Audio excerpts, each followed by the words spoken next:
I'm Kevin O'Hara for Alcohol Mastery, and today I want to talk about your expectations about your life once you stop drinking alcohol. Quitting drinking alcohol is a fairly simple process. It's simply not putting any drink into your mouth anymore. It's not necessarily easy, and the difficulty comes because alcohol was played such a large part in your life, and because alcohol took up so much of your time, you still have to fill up the empty spaces, the gaps in your time, in your effort. You have to put more effort into things. It's about learning new skills that you can apply in your life once you haven't got that safety blanket anymore. If you start out this journey with just the idea that you're going to quit drinking, and then you don't think beyond that, then you're going to have difficulties. I've said that I didn't consider alcohol to be a drug. I always considered alcohol to be a part of my life, part of who I was, and I didn't think that I'd ever really stop drinking alcohol. But I was definitely getting problems with drinking. Going back more years than I care to remember, every injury that I've ever caused to myself has been caused through drinking alcohol. Despite my years working in forestry, I never got injured, only through drinking. The problems I've created in relationships because of drinking over the years, and finally the health problems that I've started to accumulate in my body because of all those years of drinking. So eventually you come to a spot where you have to really sit down and admit to yourself that alcohol is a problem. And most people don't want to get to that stage because there's all this bullshit about calling yourself an alcoholic, sticking this label on your back, and you're some kind of a loser for the rest of your life. No, you're not a loser. You're the person who is facing up to this thing. The person who has got the nous enough to know that your problems are being caused by alcohol. How many people go through their whole lives and never do anything about it? They continue to cause problems for themselves first and foremost, but because they're causing problems for themselves, they're causing problems to other people. How many people do that in their lives and never do anything about it? Too many. So far from being having a problem once you quit drinking alcohol and sticking this label on your back, you're getting yourself free. You're finally growing up. You're finally accepting responsibility for your actions. You're finally accepting that you are a druggie, or you were a druggie, and you're not going to be a druggie anymore. You're finally sort of saying to yourself, well, the buck stops here. This is where the responsibility lies. It's not going to happen tomorrow. Everything that I ever do in life is going to happen right now. It's the only time I can do anything is right now. So right now is where it all starts. There's also a certain amount of expectations built into yourself when you quit drinking. I mean, if you think about it, all throughout the years that you've been drinking, all throughout the years that I've been drinking, I've hand-fed myself every single drop. Every time I lifted the pint or the glass or the shot up to my mouth and took a sip and swallowed, it was all down to me. And over the years, alcohol has become that tool or had become that tool for me to sort of solve these problems in my life. You know,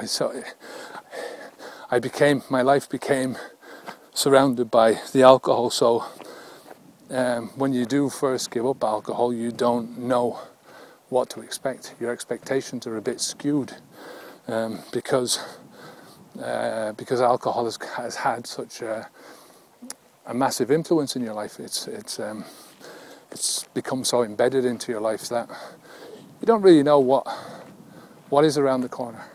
You know, you don't really know what to expect or what's going to happen. You know, you get to the stage where you forget to live. You forget how to live your life without alcohol. You know, you forget what it's like to live without alcohol, to deal with life without alcohol, and that can be the cause of a lot of fear. But that doesn't last. You know, once you get into this and you get through your first few days, that fear starts to turn into a strength. You know, the further your body gets away from alcohol, the further your mind gets from under the influence, the stronger you get. And the stronger you get, the further away you want to get, you know. It's amazing that when your mind does eventually clear from this alien chemical, that once it gets to the stage where the only chemicals that are inside your body are the ones that are supposed to be there, the clearer your mind becomes, the clearer your thinking becomes, the more in depth that you can think, the more you can hold a thought. And you know, if you're a heavy drinker now and you don't believe that this is going to happen to you, just wait until you get past the next few days. You know, wait until you haven't had drink in your mind for a while, and you'll see how clear your mind does become. It's just amazing. You know, you might not believe this, and you might think, well, you know, I do think clear now, and I thought that myself. I thought my thinking is fairly good. It's just my body is starting to shag up, and you know, there's certain parts of my life that are starting, you know, that are being affected by this.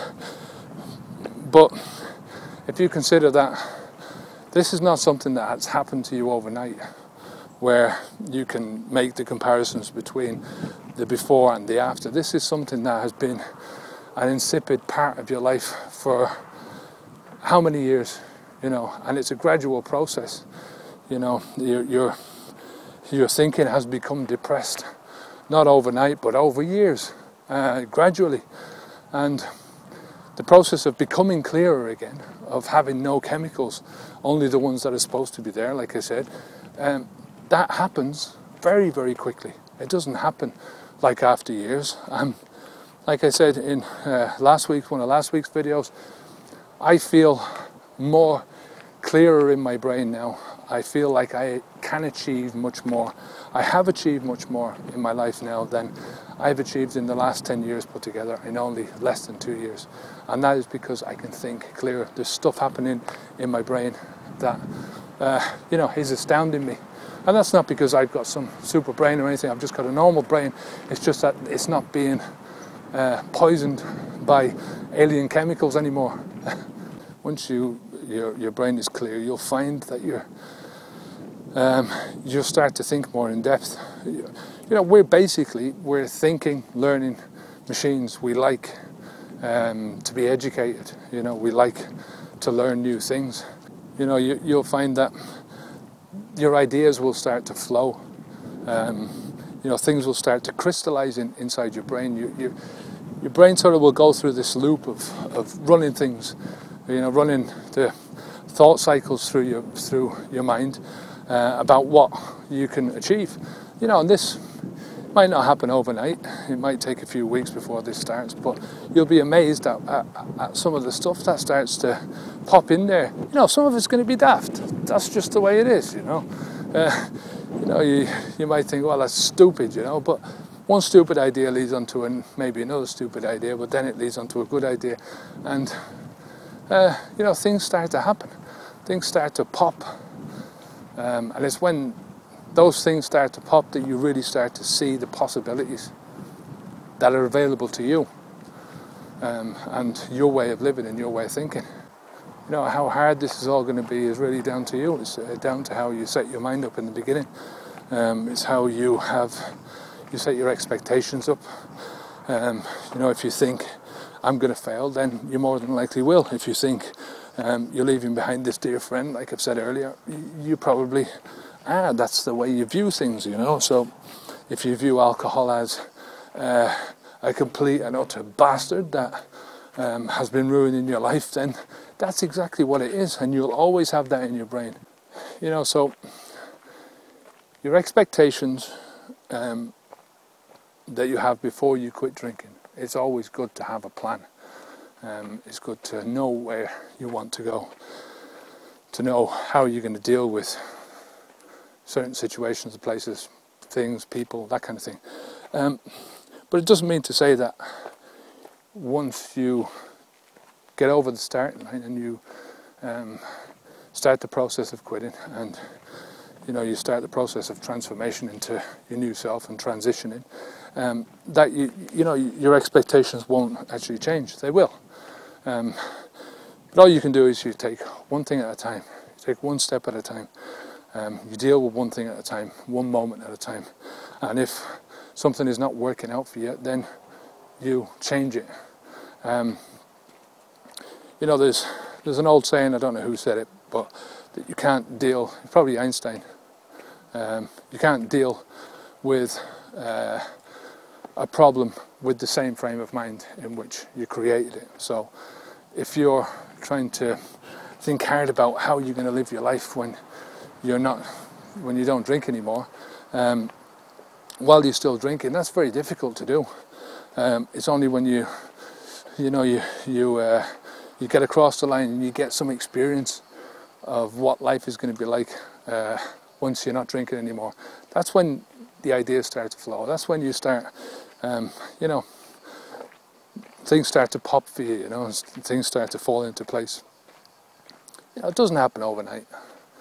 It might take a long time before it happens to you, but the best chance of it happening to you, and the best chance of your ideas really starting to flow and your plans starting to come into action, are going to be once you're not intoxicating your brain anymore. So, you know, when you first start contemplating quitting drinking, you're probably still under the influence of alcohol, because alcohol is probably still in your body.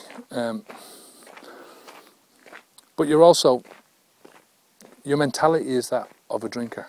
So your whole way of thinking revolves around drinking and getting drunk, and that's the way you deal with life, is to drink, to use alcohol. And even when you stop drinking, you still, the parts of your brain is still, your habit still associates itself with you being a drinker. You know, you don't know what it's like not to be a drinker. Now you have these big holes that are appearing in your life, in your routine, that weren't there before, and you've got to find ways of filling them. You know, so one of the tricks is really to not think too much about your expectations afterwards, you know, about what is really going to happen. You need to have your tools set up so that you know what's going to happen. If a certain thing happens, if this happens, then I will do this. If this other thing happens, then I will do this. So if I'm bored, I'll get up and I'll go for a walk. If that doesn't work, I'll do something else. If I can't sleep at night, I'll do this, or I'll increase my getting ready for bedtime the night after, you know, so I'll have a bath, or, you know, whatever. It's those type of things that you can do for yourself, but, you know, you never know what's going to happen from moment to moment. Another thing that you can look at with your expectations is whether or not they are actually your expectations, or whether they've been put there by somebody else. For instance, one of the things that many of us do before we quit drinking is to look onto the internet. It's just the most available place now for information about what to expect. And a lot of those internet websites are written by people who have no experience with quitting alcohol. They're talking about third-party stuff. They're talking about stuff that might never happen to you. That you might go through, or you might not go through. More than likely, you won't go through. So, are you setting yourself up with the expectations of this kind of thing happening to you when they're not, when it's not going to happen to you? That kind of thing can add a bit of fear that you don't need at this stage. Most of the information that you'll hear on forums from other people about what it was like for them to quit is exactly that, is what it was like for them to quit. And it can give you a sort of a pretty good idea of the type of thing to expect. Not really. It can cause a lot of problems for you. It can cause a good few problems for you, because they're not you. You are you, and you can bring about problems for yourself by listening to too much of what happened to somebody else. Some guy tells you, well, when it was awful and it's still happening to me a year afterwards and stuff like that, and all of a sudden you're thinking, for fuck's sake, this other guy told me, it didn't last long and that he never got anything off it, and now this guy's saying that he's still having symptoms after a year. You have to think about these things. Who's this guy that's telling you this problem? Is this real? The fact is that it is working on your brain, and that it is causing you to have anxiety, and maybe that anxiety will stop you from even quitting, from stepping across that starting line. So you have to sort of guard yourself against these things and listening to the wrong type of advice. Nobody can tell you what's going to happen in your life. Nobody. Even the closest people to you can't tell you what's going to happen, either physically or mentally. So your expectations about exactly what to expect are mostly going to be pie in the sky. You can only set yourself off in the direction that you want to go, and try and keep yourself straight and true to that. If you need to change direction while you're on the journey, then change. If it's not working out for you, then change. But at the end of the day, the one thing that you have to be sure of is that alcohol is doing you more damage than being without alcohol. So, take that expectation to the bank, as they say. Anyway, that's your lot for now. If you have any questions at all, then give us a shout. I'm Kevin O'Hara for Alcohol Mastery. Onwards and upwards.